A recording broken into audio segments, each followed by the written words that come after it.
welcome to the BaldurNBA NBA preview. We're up to some big market teams. First, the 13th seed in the East. We are starting in the Big Apple, the New York Knicks. What can you say about the Knicks last season? I don't really have a word to describe it. I'll ask Shaq for a word. That's horrible.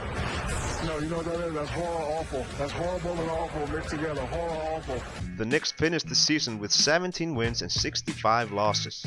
The worst season in franchise history out of 68 seasons.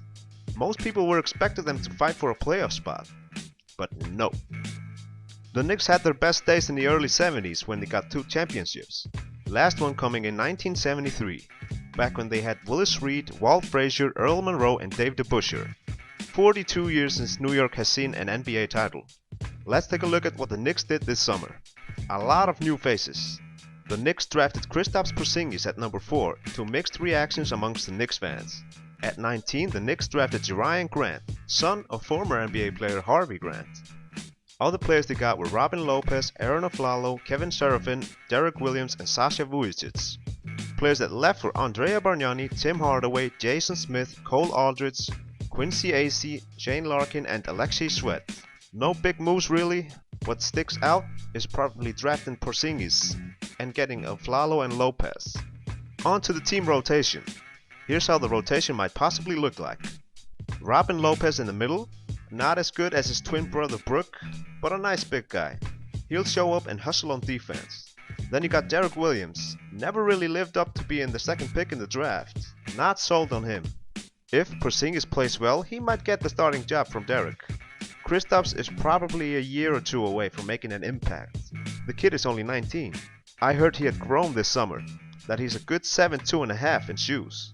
Like the Greek Freak, it might take time. At point guard they have Jose Calderon, and by his side is Aaron Aflalo, who's a great defender and an okay offensive player. He'll be capable of giving them 15 points per game. Then of course at small forward you have Carmelo Anthony, who could very well be starting at power forward for this team, like he has done in the past. He's fresh coming off a knee surgery and will be 31 this season, so he's still in his prime. If I were the Knicks, I'd trade him this season, while you still can get something reasonable for him. This team is obviously not going to make a title run. If the Knicks drag this along, the less valuable Carmelo is going to be. And who knows, if he injures something also. He's already had surgery on his knee, and the year before he had the shoulder problem. Let Melo show he can still score and get his 20-something a night. Sell high on him, and then trade him. It's the right move for both sides. The Knicks can go rebuild, and Melo can play in the playoffs, and hopefully get to the second round. Get some draft picks and young talent for him, if you can. Maybe the Knicks can trade him after this season, and let the team try to make a playoff run, but the odds are against them. But who knows? Because the Knicks won't hold on to their first round pick in next year's draft. The Denver Nuggets can get the Knicks pick and probably will. To finish things off, the Knicks need to rebuild. Big name free agents aren't going there. The team itself, they have improved defensively with Lopez and Aflalo, so I don't see them as a 14th or a 15th team. We'll also have to see if they can run the triangle this year, because it wasn't working last year. It was more like a square or a circle or whatever. It was bad. Now on to the 13th seed in the West, the Los Angeles Lakers. Like the Knicks, they had their worst season in franchise history. They won 21 games and lost 61. The Lakers have won 16 championships and had a total of 31 finals appearances. Almost half of every finals appearance from the West has been the Lakers. Last time the Lakers won a championship was in 2010, when the Lakers beat the Celtics in a Game 7, led by Kobe Bryant, Pau Gasol, Ron Artest, Lamar Odom and many more. Let's see what the Lakers did this summer. They drafted D'Angelo Russell with the 2nd overall pick, Larry Nance Jr. at 27 and Anthony Brown at 34. Players they got were Roy Hibbert, Brandon Bass, Lou Williams and Metta World Peace. Players that left were Ed Davis, Jordan Hill, Wesley Johnson, Jeremy Lin, Wayne Ellington, Ronnie Price and Carlos Boozer. Headlining this is probably D'Angelo Russell, the 2nd overall pick, and that Metta World Peace is somehow back in the NBA. Let's check out the team rotation. In the middle we have Roy Hibbert. The Lakers were the 2nd worst defensive team in the NBA behind the Timberwolves, so they should improve since Hibbert is a very good backline defender.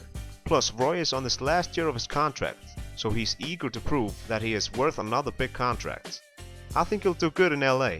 Not gonna go with rebirth, but a better year. At power forward, we'll have Brandon Bass, a nice veteran pickup.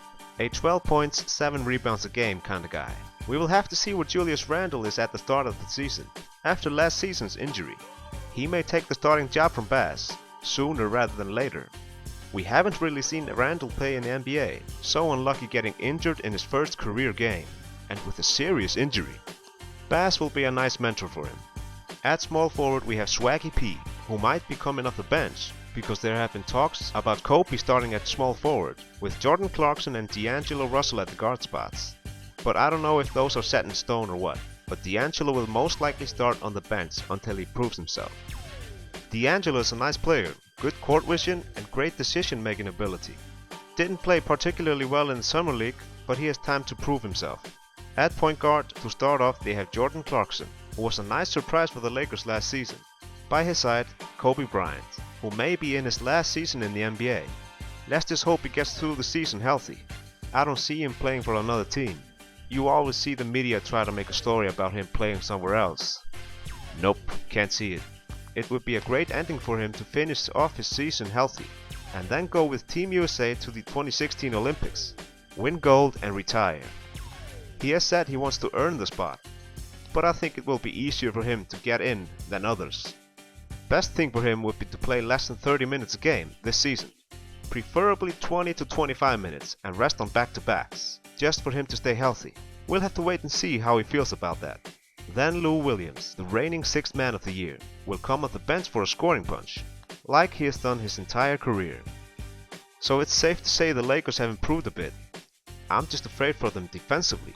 Only guy out there that can defend is Roy Hibbert. I mean, especially the backcourt. Who's the best defender there? Don't say Kobe. He was statistically one of the worst defenders in the NBA last season. I don't know. They'll have to count on Hibbert to defend the basket, because it's gonna be a matador defense. I'm also not sold on the management since Dr. Buss died, like when Dan Toney was hired instead of Phil Jackson, because they wanted Showtime back.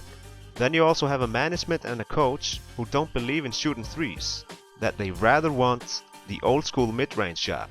The Lakers are just behind on analytics.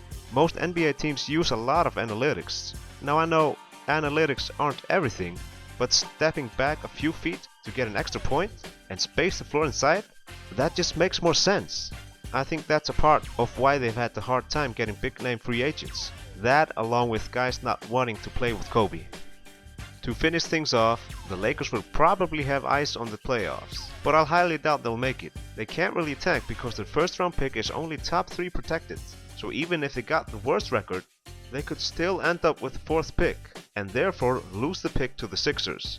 We'll just have to wait and see. That's it for now. Until next time, like, subscribe, and peace.